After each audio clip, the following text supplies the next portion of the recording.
బాచుపల్లిలోని ఓ engineering కాలేజీలో ఓ అమ్మాయి మీద ఓ దుర్మార్గుడు ఏడాదిన్నరగా లైంగిక దాడికి పాల్పడుతున్నాడు. డార్క్ వెబ్సైట్ నుంచి చాక్లెట్స్, మత్తు పదార్థాలు తీసుకొచ్చి ఆ అమ్మాయికి నరకం చూపించాడు. చివరకు ఆత్మహత్య యత్నం చేయడంతో అప్పుడు మొత్తం విషయాలన్నీ బయటపడ్డాయి. ఇప్పుడు అమ్మాయి సేఫ్ గానే ఉన్నప్పటికీ తనకు జరిగినటువంటి అన్యాయం మీద అమ్మాయి ఏం చేయాలో అర్థం కానటువంటి దారుణ పరిస్థితుల్లో ఇప్పుడు ఉంది. ఒకసారి తనతో మాట్లాడదాం, అసలు ఏం జరిగిందో అమ్మాయిని అడిగి తెలుసుకుందాం. అమ్మ, అసలు ఏం జరిగింది? నాకు నిన్ను ఇబ్బంది పెట్టడము, బాధ పెట్టడము ఇష్టం లేదు. కానీ ఏంటంటే నీకు జరిగిన అన్యాయం వేరెవరికి జరగకూడదంటే, ఇంకొకళ్ళు నీలాగా బలి కాకూడదు అంటే నువ్వు మాట్లాడాలి.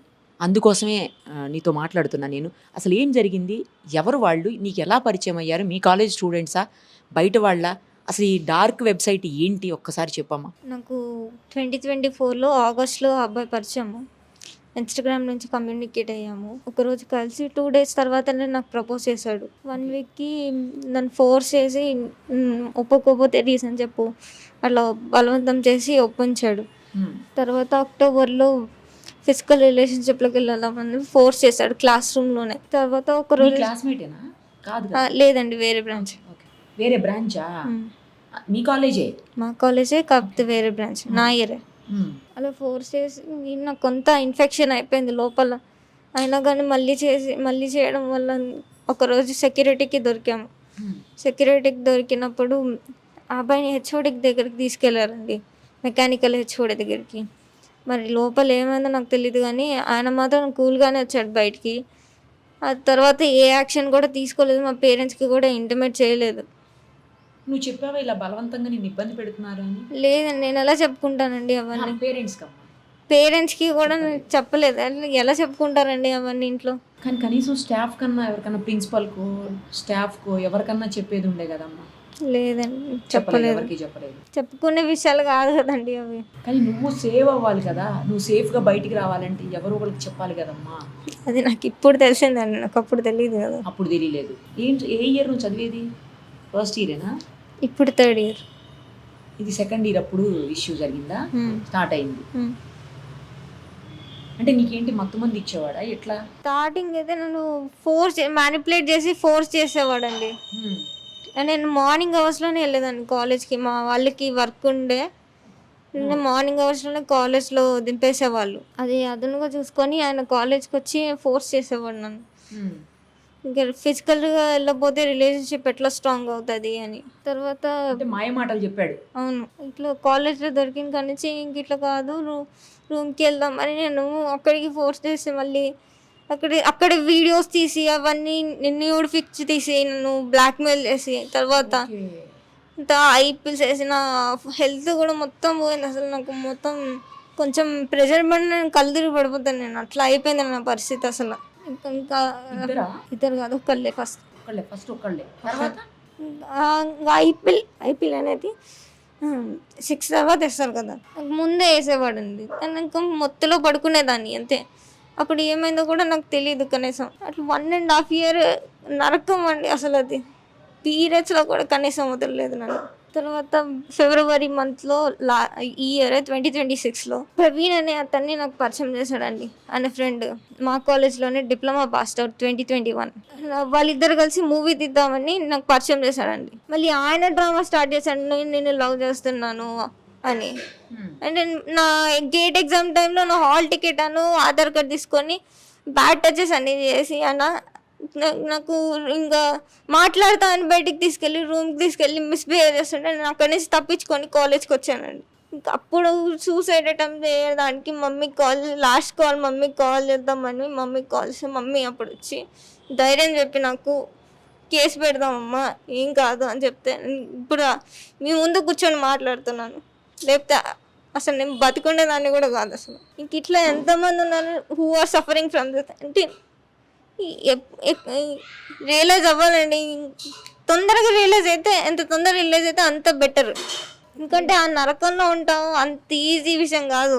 దానిలో నుంచి ఎంత తొందరగా బయటకు వస్తే అంతమంది మనం సపోర్ట్ చేయడానికి లా ఉంది, కోర్టు ఉంది, పోలీసులు ఉన్నారు, అందరూ ఉన్నారు. Please come out of that. ఆ నరకంలో భరించాల్సిన అవసరం లేదండి. అసలు ఎవరికి రైట్ ఉందండి మన బాడీ మీద? మనం నాకు ఈ కుటుంబ వ్యవస్థ ఇవన్నీ అంత ఐడియా లేదు, నాకు తెలియదు అసలు. మా అమ్మ చెప్పిన కానీ ఇది కాదు అమ్మా, ఇది ఇట్లా ఉంటుంది అంటే అప్పుడు నేను రియలైజ్ అయ్యాను. అప్పుడు రియలైజ్ అయ్యే లోపు నాకు చాలా లేట్ అయిపోయింది. ఇప్పుడు రెండో వాడు అలా చేస్తున్నాడు, ఇతనే పరిచయం చేశారు కదా రెండో వాడిని, మొదటోడే. అవును, అతను అలా చేస్తున్నాడు, నువ్వు ఎప్పుడు అతను చెప్పలేదా ఫస్ట్ అతనికి? ఆయనకు తెలుసా అండి ఆల్రెడీ. ఏం పేరు అంటే ఆశిస్తానే ప్రవీణ్. నా ఫోన్ మొత్తం ఫస్ట్ అతను అతనికి తెలియదా ప్రదీప్ చేస్తున్న పని? నా ఫోన్ మొత్తం ఆయన కంట్రోల్లో ఉంటాను. నాకు ఏ మెసేజ్ వచ్చినా, నాకు ఏ కాల్ వచ్చినా ప్రతిదీ ఆయనకి తెలుస్తుంది. మరి ఎందుకు ఊరుకున్నాడు? తన ఫ్రెండ్ అట్లా చేస్తుంటే, అతను కూడా అసభ్యంగా నీ పట్ల ప్రవర్తిస్తుంటే ఎందుకు ఊరుకున్నాడు? అసలు ఆయనే నన్ను గేట్ ఎగ్జామ్ దగ్గర దింపమని పంపించాడండి ప్రవీణ్ ని. మీ మమ్మీ వాళ్ళు ఏమన్నా మాట్లాడారు అతనితోటి? ఎవరన్నా పెద్దోళ్ళు కానీ? అవును, మాట్లాడారు. ఏమంటాడు మరి ఇప్పుడు? మాట్లాడారు, అప్పుడే మాట్లాడారు, మమ్మీ మాట్లాడింది. నువ్వు కనీసం కాలేజీలో ఫ్రెండ్స్ కూడా ఎవరు చెప్పలేదమ్మా? ఏమని చెప్పుకుంటానండి, ఇట్లా జరుగుతుంది, నన్ను ఎరాస్ చేస్తున్నారని ఏమని చెప్పుకుంటానండి? మా మమ్మీ తట్టుకోలేకపోయింది అవన్నీ చెప్తే. మమ్మీ తట్టుకోవడానికి 2 days టైం పట్టింది. నాకు చెప్పకమ్మా నేను మెల్లగా వింటానని చాలా టైం తీసుకొని వినింది మా మమ్మీ కూడా. అంత ఘోరమైన విషయాలు ఉన్నాయి. ఏమన్నంటే ఆ ఫొటోస్ వీడియోస్ చూపించి బెదిరిస్తున్నాడు. మీకు ఎప్పుడు తెలిసిందండి ఇలా జరుగుతుంది మీ అమ్మాయికి అని చెప్పేసి? ఎప్పుడు తెలిసింది మీకు? ఫిబ్రవరి 17వ తారీఖు అని, మొన్న జరిగిపోయిన ఫిబ్రవరి 17వ తారీఖు అమ్మాయి సూసైడ్ అటెంప్ట్ చేసిందని ఫోన్ కాల్ వచ్చింది. అమ్మ వాళ్ళు కూడా ఫోన్ చేశారనమాట. నేను మా ఊరు నుంచి ఇక్కడికి వచ్చాను. ఊరి దగ్గర నుంచి వచ్చిన కాడి నుంచి పాపని ఎన్నో విధాలుగా దగ్గర చేసుకుని మాట్లాడడానికి. ఎందుకంటే వాళ్ళు అలాంటి విషయాలు చెప్పాలంటే ఎంతో క్లోజ్గా ఉంటే మాత్రమే చెప్తారు, ఊరికేం చెప్పరు పిల్లలు. లేకపోతే చెప్పేదైతే అసలు ఫస్ట్లోనే చెప్పేది. తను ఎంతో ప్రేమగా అమ్మ అన్నిటికీ మేము ఉన్నాము, ఇంట్లో ప్రతి ఒక్కరితో కూడా మాట్లాడిపించి, ఏం జరిగినా సరే ఇంత దూరం ఏదో జరిగితేనే వస్తుంది, ఏం జరగకుండా నువ్వు సూసైడ్ అటెంప్ట్ చేసుకోలేదు, ఏం జరిగిందో ప్రతిదీ మాకు చెప్పు, మేము ప్రొసీడ్ అవుతాము, ఎలా వెళ్ళాలంటే అలా వెళ్దాం అని చెప్పేసి తను ఎంతో బతిలాడుకొని కొన్ని విషయాలు చెప్పేసరికి నాకు ఇబ్బంది అయిపోయి వినలేకపోయాను. చాలా ఇబ్బంది అయిపోయి వినలేకపోయాను. ఎందుకంటే నాకు కూడా కొంచెం తల్లో ప్రాబ్లం ఉందండి. కొంచెం ఎక్కువగా ఎమోషనల్గా ఏడ్చిన, నిద్ర తక్కువైనా కానీ పిడుసులాగా వచ్చి పడిపోయే ఒక ఇది ఉంది నాకు. అమ్మకి ఏమైపోయిద్దో, అమ్మ నువ్వు వినగలుగుతానంటే విను, లేకపోతే చెప్పనమ్మా అని చెప్పి పాప చెప్పింది. కొన్ని విషయాలు వినేసి నేను కూడా కొంచెం తర్వాత మళ్ళీ టైం తీసుకొని అన్ని విషయాలు వినడానికి ప్రయత్నం చేశాను. చెప్పమ్మా నువ్వు చెప్తా అన్నప్పుడు నేను వినాలి, ఇప్పుడన్నా వినాలి అని చెప్పేసి నా కూతురు చెప్పినంత నేను విన్నాను. అయితే ఫస్ట్ మెయిన్ ఇంపార్టెంట్ ఏంటంటే ఇంట్లో కాలేజీ వాళ్ళండి 2004లోనే ఈ విషయం గురించి తెలుసు వాళ్ళకి. మేనేజ్మెంట్ దృష్టికి వెళ్ళిపోయింది. ఇదేం చిన్న విషయం కాదు. ఒక అమ్మాయి లైంగిక దాడికి అక్కడ జరిగింది క్లాస్ రూమ్లో. ఒక వీడియో క్లాస్ రూమ్స్లో ఉంటాయి అంత పెద్ద కాలేజ్ అంటే, కెమెరాలు ఎక్కడైనా ఉంటుంది. ఎందుకంటే అంత విఎన్ఆర్ అంటే పెద్ద కాలేజీ. ఎందుకు మేము జాయిన్ చేసామంటే పిల్ల భవిష్యత్తు చాలా బాగుంటుందని. సంవత్సరానికి 1,00,000 మాకు స్తోమత లేకపోయినా కానీ కడుతున్నాం. అది సీట్ వస్తే అది 1,00,000. ఇంక మిగతా ఖర్చులు ఏం కాకుండానే ఇంత పెద్ద అమౌంట్ కట్టేటప్పుడు అన్నీ కూడా సేఫ్టీగా ఉంటాయని ముందు చెప్పారు వాళ్ళు. లోపలికి వచ్చిన తర్వాత ఒకసారి బయటికి వెళ్ళదు మీ పాప, జాగ్రత్తగా. హాస్టల్ కాదండి, లోపలికి అసలు మనం ఎంటర్ అయితే ఐడి కార్డుతో బయటకు వచ్చేది లేదు క్లాసులన్నీ అయిపోయిన దాకా. మరి ఫుడ్ తను ఉండటం అంతా ఎక్కడండి? మా అమ్మగారు ఉన్నారండి ఇక్కడే, తన దగ్గర ఉంటుంది అనమాట పాప.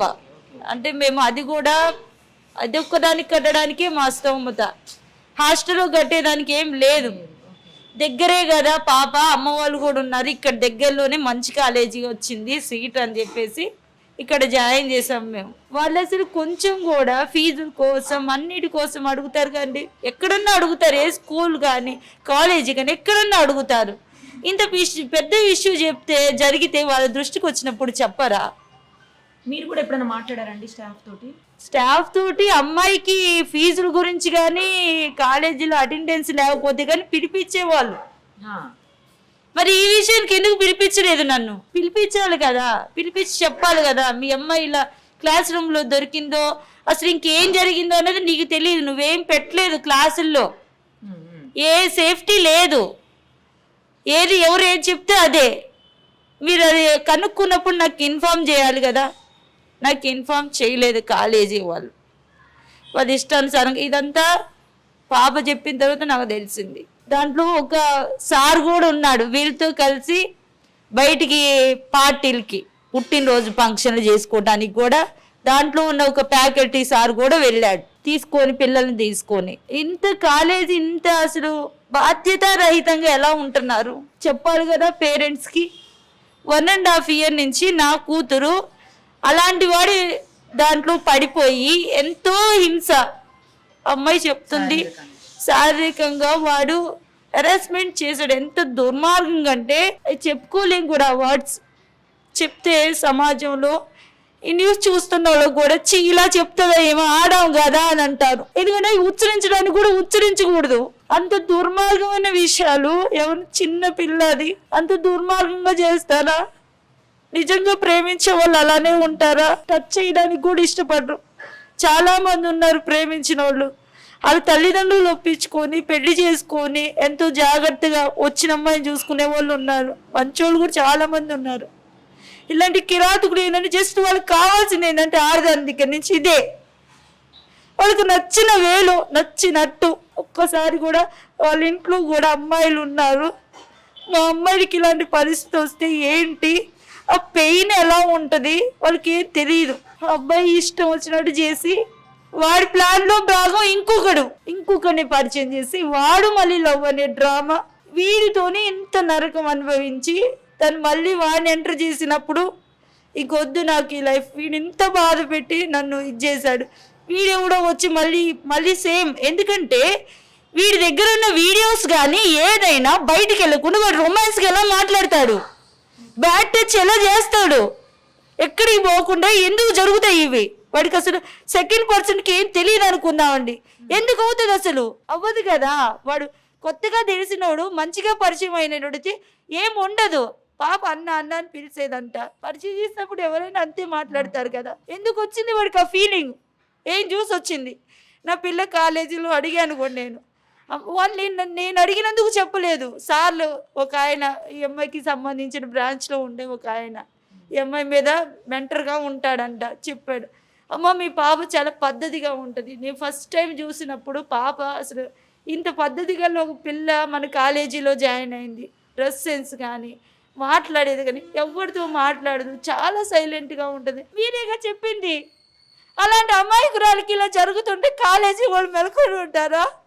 ఏయో చాక్లెట్లు అంట, పిల్స్ అంట, అవన్నీ ఇచ్చి అసలు ఎవడేం చేశాడో, కాలేజీ వాళ్ళు ఏం చేశారో, లేకపోతే బయటకు హోటల్ రూమ్స్ కానీ తీసుకుపోయి పాపని వాడు ఎంత హరాస్మెంట్ అంటే వాడు కలిసే విధానం కూడా సంతోషంగా కనపడాలి పాప వాడికి, లేకపోతే వాడికి ఎంతో ఇబ్బందిగా ఉండదంట చేయడానికి. ఎంత దుర్మార్గం తయారయ్యారంటే మగ పిల్లలు. అందరిని అంటలేదు నేను, ఇలాంటి రాక్షసుల్ని అనుభవించే వాళ్ళగా తెలుస్తుంది. నేను కూడా అనుకునేదాన్ని మూవీస్ చూసినప్పుడు, ఒకప్పుడు నటించడం ఎంత కష్టం అన్నది. నటన జీవితంలో కుంగిపోయి చచ్చిపోదామని ఇంకొకటి చేతిలో మళ్ళీ వాడేం చేస్తాడు, వీడే ఇంత దుర్మార్గంగా వాడుకున్నాడు, వాడికి ఎంత దుర్మార్గంగా తను హింసిస్తాడని భయపడి అమ్మాయి సూసైడ్ అటెంప్ట్ చేసింది. చచ్చిపోయి ఉండదు. ఈరోజు కాలేజీ వాళ్ళు తెచ్చిచ్చేవాళ్ళ, ఈ చేసిన వాడు తెచ్చిచ్చేవాడా? అమ్మాయి దీనికి ఒక్కదానికి ఇలా పనికొచ్చి దేనికి పనికి రాదా? ఒక్కదే విషయమా? మీ పిల్లలు లేరా? కాలేజీ వాళ్ళకి ఎవరికి వాళ్ళ పిల్లలు లేరా? వాళ్ళ ఇంట్లో ఆడపిల్లలు లేరా? మా తర్వాత గురువులు అంటారు తల్లిదండ్రులుగా. తెలిసినప్పుడు ఒక్క మాట నాతో చెప్తే నా పిల్లని తీసుకుపోయేదాన్నేమో, మందరించుకునేదాన్నేమో, నా మీద వేసుకునేదాన్నేమో.